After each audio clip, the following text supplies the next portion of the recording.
ಬಂದೋಬಸ್ತಲ್ಲಿ ಇದ್ದೀವಿ. ನಾನು ಕೂಡ ಇದ್ದೆ, ನಮ್ಮ DSP ಅವರು, ನಮ್ಮ ಇನ್ಸ್ಪೆಕ್ಟರ್ಸ್ ಎಲ್ಲರೂ ಇದ್ದೀವಿ.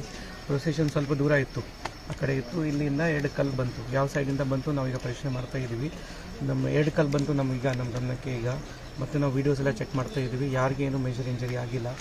ಆಮೇಲೆ ಕಲ್ಲಾದ ನಂತರ ಪ್ರೊಸೆಷನ್ ಸ್ಮೂತಾಗಿ ಮುಗೀತು, ಎಲ್ಲ ಜನ ಡಿಸ್ಪರ್ಸ್ ಆಗಿದ್ದಾರೆ. ಸದ್ಯಕ್ಕೆ ಸಿಚುವೇಶನ್ ಅಂಡರ್ ಕಂಟ್ರೋಲ್ ಇದೆ. ಎಲ್ಲಿಂದ ಕಲ್ಲು ಬಂತು, ಯಾವ ಕಾರಣಕ್ಕೆ ಬಂತು, ನಾವು ಇನ್ವೆಸ್ಟಿಗೇಷನ್ ಮಾಡ್ತೀವಿ. ಅದರ ವಿಚಾರವಾಗಿ ಈಗಾಗಲೇ ನಾವು ಕೇಸ್ ರಿಜಿಸ್ಟರ್ ಮಾಡ್ತೀವಿ. ಈಗ ಚೆಕ್ ಮಾಡ್ತಾ ಇದ್ದೀವಿ, ವಿಡಿಯೋ ಚೆಕ್ ಮಾಡ್ತಾ ಇದ್ದೀವಿ. ಯಾರದೇ ರಾತ್ರಿ ಚೆಕ್ ಮಾಡ್ತೀವಿ. ಒಂದು ವೇಳೆ ನಮಗೆ ಸಿಕ್ಕಿದ್ರೆ ಕೇಸ್ ಈಗಾಗಲೇ ಮಾಡ್ತಾ ಇದ್ದೀವಿ ನಾವು.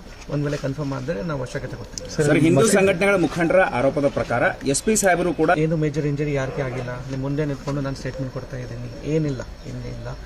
ಸ್ಲೈಟ್ ಸ್ಕ್ರಾಚ್ ಇತ್ತು, ಅದು ಈಗ ಏನಿಲ್ಲ. ಸರ್, ನಿಮ್ಮ ಮೇಲೆ ಬಂತ ಸರ್, ಒಂದೊಮ್ಮೆ ಕಿಡಿಗೇಡಿಗಳು ಬಂಧನ ಮಾಡದೆ ಹೋದರೆ ನಾಳೆ ಬಂದು ಕರೆಕ್ಟ್ ಮಾಡ್ತೀವಿ, 100% ಮಾಡ್ತೀವಿ. ರಾತ್ರಿನೇ ನಾವು ಎಲ್ಲ ವೆರಿಫೈ ಮಾಡ್ತೀವಿ. ಬಂದೋಬಸ್ತ್ ಟೈಮಲ್ಲಿ ಕೂಡ ನಾವು ಪೂರ್ತಿ ಸಿಬ್ಬಂದಿ ಇಲ್ಲಿ ಇದ್ದೀವಿ, ಇನ್ಕ್ಲೂಡಿಂಗ್ ಮೈಸೆಲ್. ನಾನು ಕೂಡ ಇಲ್ಲಿ ಇದೆ, ಪೂರ್ತಿ ಟೈಮಲ್ಲಿ ಇದೆ. 3 ಗಂಟೆಗೆ 4 ಗಂಟೆಗೆ ಪ್ರೊಸೆಷನ್ ಸ್ಟಾರ್ಟ್ ಆಯಿತು. ಅಲ್ಲಿಂದ ಅಪ್ ಟು 8 ತನಕ ನಾನು ಇಲ್ಲಿಗಿದೆ. ಎಲ್ಲರೂ ನಮ್ಮ DSP ಅವರು, ನಮ್ಮ ಆಲ್ಮೋಸ್ಟ್ 4-5 ಜನ ಇನ್ಸ್ಪೆಕ್ಟರ್ಸ್, 10 ಜನ PSI ಅವರು ಎಲ್ಲರೂ ಇದ್ದೀವಿ. ಈಗ ರಾತ್ರಿ ಕೂಡ ಚೆಕ್ ಮಾಡ್ತೀವಿ. ನನ್ನ ಈಗ ಮಾಹಿತಿ ಪ್ರಕಾರ 2 ಕಲ್ಲು